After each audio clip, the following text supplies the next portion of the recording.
A segunda carta aos Coríntios vai muito além de uma simples carta pastoral. Ela revela dor, perseguição, fraqueza e o poder de Deus se manifestando no sofrimento. Enquanto o mundo romano exaltava poder e aparência, Paulo revela uma verdade surpreendente. Deus manifesta sua força por meio de vasos de barro.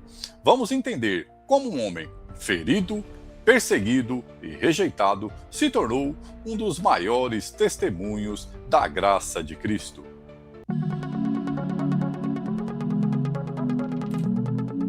A graça e a paz do nosso Senhor Jesus, seja muito bem-vindo e espero que possamos aprender juntos. Já aproveita, se inscreve no canal e obrigado pela companhia. Vamos continuar a nossa série das 13 epístolas paulinas e hoje veremos a segunda carta aos Coríntios, que possui 13 capítulos.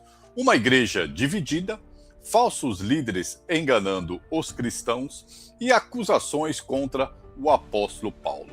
Esse é o cenário. Está preparado? Então, vem comigo. A segunda carta aos Coríntios foi escrita pelo apóstolo Paulo de Tarso por volta do final do ano 56 d.C.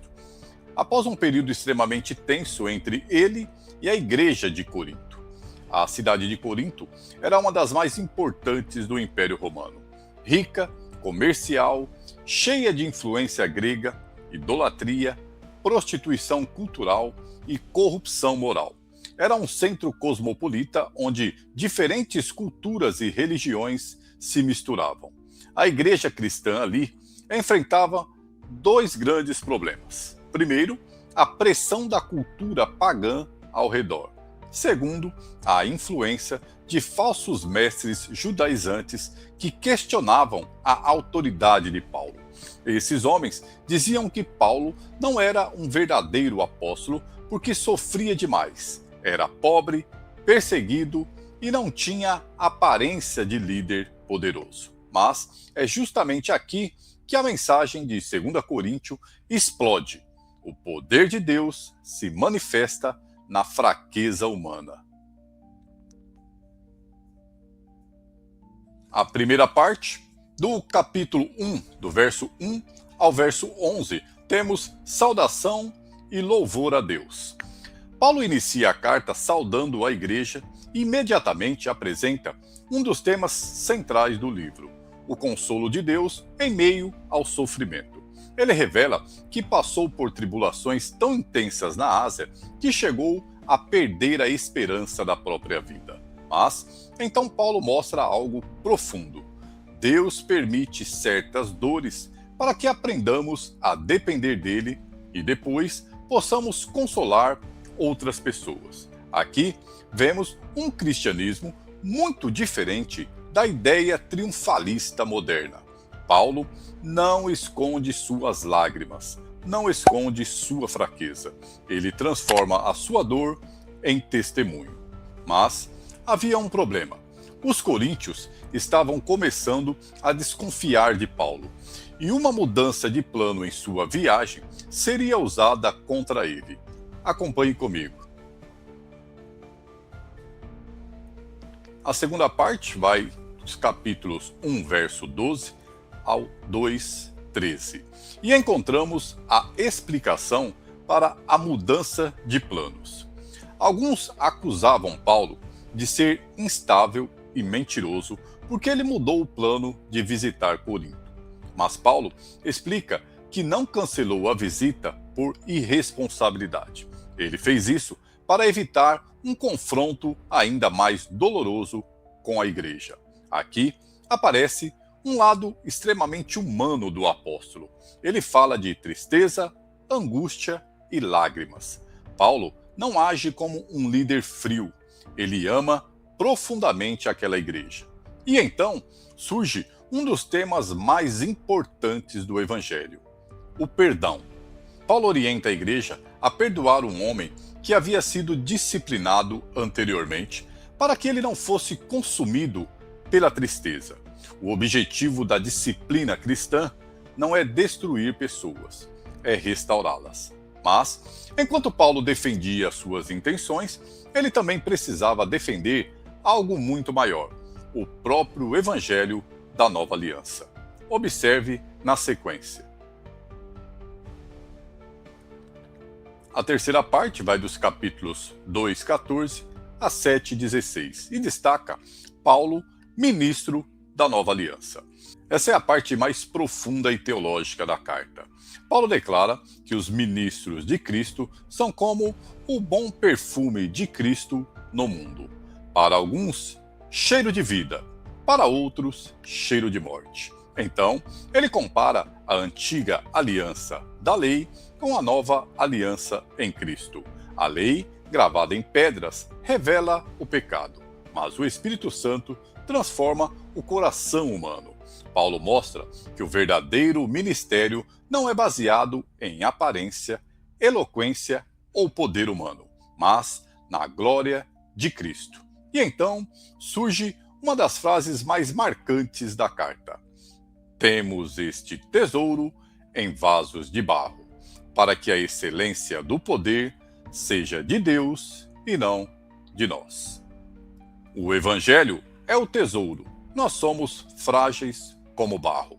Paulo relata perseguições, prisões, sofrimento e rejeições. Mesmo assim, continua pregando. Aqui entendemos algo poderoso. O sofrimento não anula o ministério de Paulo. Era justamente a prova de sua fidelidade. Ele também faz um apelo pela santidade e separação da idolatria pagã que dominava Corinto. E, finalmente, Paulo demonstra alegria porque muitos coríntios se arrependeram sinceramente após sua carta anterior.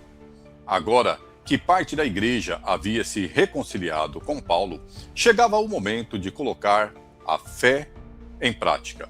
E é isso que veremos em seguida. A quarta parte, capítulos 8:1 a 9:15. Tenham a coleta pronta quando eu chegar. Paulo fala sobre a oferta levantada para ajudar os cristãos pobres de Jerusalém, mas ele transforma a contribuição em uma lição espiritual. As igrejas da Macedônia, mesmo pobres e perseguidas, ofertavam com alegria. Paulo ensina que a generosidade cristã não deve nascer da obrigação, mas do amor. Ele apresenta Cristo como o maior exemplo. Sendo rico, se fez pobre por amor deles. A contribuição financeira se torna um reflexo do Evangelho. Quem entende a graça, aprende a repartir. E Paulo também ensina princípios de administração honesta e transparência no uso das ofertas. Mas a tensão ainda não havia terminado, porque enquanto alguns cristãos haviam se reconciliado, outros continuavam ouvindo homens que atacavam violentamente a autoridade de Paulo. Veja o desfecho na sequência.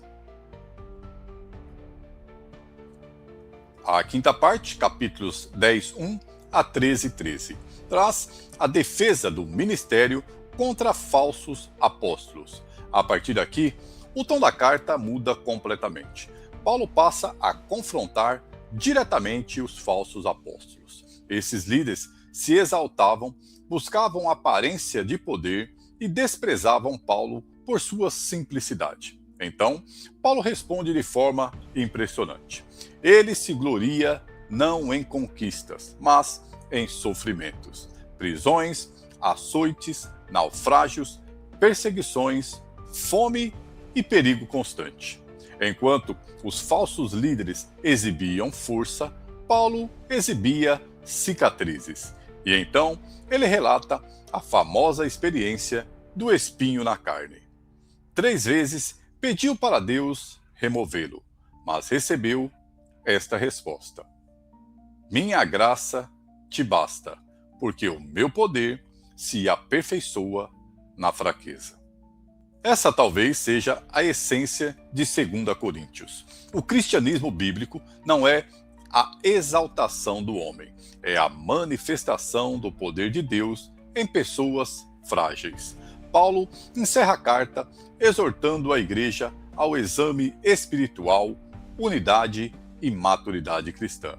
e termina com uma das bênçãos mais conhecidas da Bíblia. A graça do Senhor Jesus Cristo, o amor de Deus e a comunhão do Espírito Santo seja com todos vocês.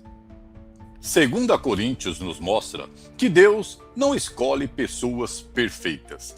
Ele manifesta a sua glória através de pessoas frágeis e abatidas. Enquanto o mundo busca aparência, poder e status, Cristo revela o seu poder na fraqueza, na perseverança e na fidelidade. A carta mais emocional de Paulo continua ecoando até hoje. A graça de Deus é suficiente, mesmo nas lágrimas, mesmo nas lutas, mesmo quando o vaso de barro parece prestes a quebrar. O Senhor declara: minha graça te basta, porque o meu poder se aperfeiçoa na fraqueza. Quando o homem se enfraquece, o poder de Deus se torna visível. E por meio dessas perseguições a Paulo, o mundo pôde ver a glória de Jesus Cristo. E então, você sabia?